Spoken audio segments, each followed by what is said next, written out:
அனைவருக்குமே வணக்கம். சற்று முன் கிடைத்திருக்கக்கூடிய ஒரு மிக மிக முக்கியமான செய்தி ஒன்று வெளியாகியுள்ளது. சற்று முன் திமுக அமைச்சர் ரகுபதி அப்போலோ மருத்துவமனையில் திடீர் மரணம், போலீஸ் குவிப்பு, இது மாதிரி பார்த்தீங்கன்னா செய்திகள் வெளியாகிருக்கு. ஸோ நேற்று பார்த்தீங்கன்னா அமைச்சர் ரகுபதி அவர்களுக்கு பார்த்தீங்கன்னா திடீர்னு நெஞ்சுவலி ஏற்பட்ட காரணத்தால் அப்போலோ மருத்துவமனையில் அனுமதி பெற்று சிகிச்சை பெற்று வந்திருந்த நிலையில் இப்போ சிகிச்சை பலனின்றி உயிரிழந்ததாக இப்போ பார்த்தீங்கன்னா காலையிலேயே ஒரு அதிர்ச்சியான தகவல் தான் வெளியே இருக்குது.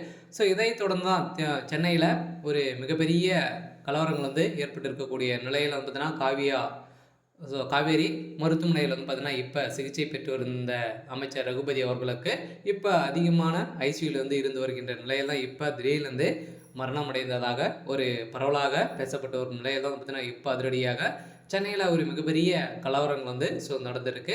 ஸோ இதை பற்றி இந்த வீடியோவில் நாம் முழுமையாக பார்க்கலாம். ஸோ அதுக்கு முன்னாடி நம்ம சேனலுக்கு இப்போ நீங்கள் முதல் முறையாக வந்திருக்கீங்க அப்படின்னா மறக்காமல் நம்மளுடைய சேனலை சப்ஸ்கிரைப் பண்ணி சப்போர்ட் பண்ணுங்கள். ஸோ வாங்க வீடியோக்குள்ளே போகலாம். ஸோ பார்த்தீங்கன்னா திமுக அமைச்சர் ரகுபதி அவர்களுக்கு நேற்று திடீர்னு உடல்நலக்குறைவு ஏற்பட்டது இல்லையா. ஸோ பார்த்தீங்கன்னா அமைச்சர் ரகுபதிக்கு திடீர்னு நெஞ்சுவலி ஹார்ட் அட்டாக் ஏற்பட்ட காரணத்தினால சிகிச்சை காவேரி மருத்துவமனையில் சிகிச்சை பெற்று வந்திருந்த நிலையில் இன்று காலை பார்த்தீங்கன்னா ஐசியூவில் வைத்திருந்த நிலையில் பார்த்தீங்கன்னா சிகிச்சை பலனின்றி இப்போ உயிரிழந்ததாக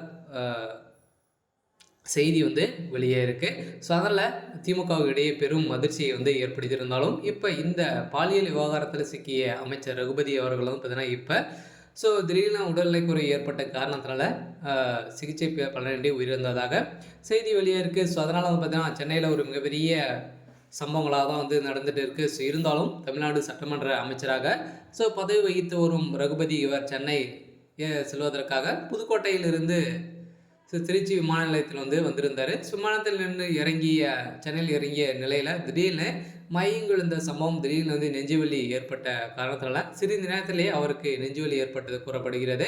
ஸோ இதையடுத்து உடனடியாக அவரை பார்த்தீங்கன்னா திருச்சி மத்திய பேருந்து நிலைய பகுதியில் உள்ள காவேரி மருத்துவமனை சிகிச்சைக்காக சேர்த்திருந்த நிலையில் தற்போது அவருக்கு தொடர்ந்து சிகிச்சை அளிக்கப்பட்டு இருக்கும் நிலையில் அவர் இன்று காலை சிகிச்சை பலனின்றி உயிரிழந்ததாகவும் ஒரு பரவலாகவே பேசப்பட்ட ஒரு நிலையில் ஊடகங்கள் சொல்லி வருகின்ற நிலையில் தான் இப்போ அதிரடியாக திமுகவுடைய தலைமையகத்துக்கு ஒரு மிகப்பெரிய இடியாக தான் விழுந்திருக்கு. ஸோ அதனால் இதை தொடர்ந்து நிறைய பிரச்சனைகளும் திமுகவுக்கு வந்திருக்கக்கூடிய நிலையில் அடுத்தடுத்து திமுக சேர்ந்த அமைச்சர்கள் பார்த்தீங்கன்னா குறைந்து இருக்கும் நிலையில் திமுகவுடைய தலைமையகம் என்ன செய்ய போகிறாங்க அப்படின்றது தான் ஒரு பெரிய கேள்வியாக இருக்குது. இருந்தாலும் திமுக சேர்ந்த அமைச்சர்கள் அனைவருமே உடல்நிலை குறித்து விசாரித்துட்டு வந்திருக்கக்கூடிய நிலையில் இவர் மரணம் அடைந்திருக்காரு அப்படின்ற மாதிரி காலையிலே செய்தி வழியாக இருக்குது. இருந்தாலும் என்ன நடக்க போகுது அப்படின்றத வெயிட் பண்ணி பார்க்கலாம். இது மாதிரி செய்திகளை தெரிஞ்சுக்கணும் அப்படின்னா மறக்காமல் நம்மளுடைய சேனலை சப்ஸ்கிரைப் பண்ணிக்கோங்க. தேங்க்யூ.